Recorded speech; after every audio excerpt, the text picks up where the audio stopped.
Жылдан мәлімдеме көріңіздер, хабардар болыңыздар. Сәлеметсіз бе, қымбатты көрермен, арнамызға қош келдіңіз. Әлемде және Қазақстанда болып жатырған соңғы жаңалықтарды алғаш арқатарынан білгіңіз келсе, арнамызға жазылыңыз, лайк басуды ұмытпаңыз. Маусымда қазақстандықтар қанша күн демалады? Биыл қасиетті Құрбан айт мерекесі 6 маусымға сәйкес келді. Осыған орай Қазақстанда 5 күндік жұмыс аптасы барлар үшін 6, 7 және 8 маусым демалыс күндері. 6 күн жұмыс істейтіндер үшін 6 маусым демалыс, 7 маусым жұмыс күні, 8 маусым демалыс болады. Айта кетейік, Қазақстан мұсылмандар діни басқармасы мәліметінше, Құрбан айттың нақты күні мамырдың аяғына қарай нақтыланады, яғни бір күнге өзгеріс енгізілуі мүмкін.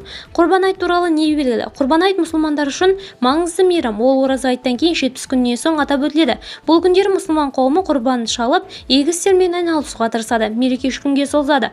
Маусымда қосымша демалыс бар. 5 күндік жұмыс режимінде еңбек ететіндер үшін 10 күн демалыс, 6 күн жұмыс істейтіндер үшін 6 күн демалыс болады. Видеомыз кеңінен таралу үшін лайк басып жақындарыңызға таратуды ұмытпаңыз. Бізді бақылауды жалғастырыңыз.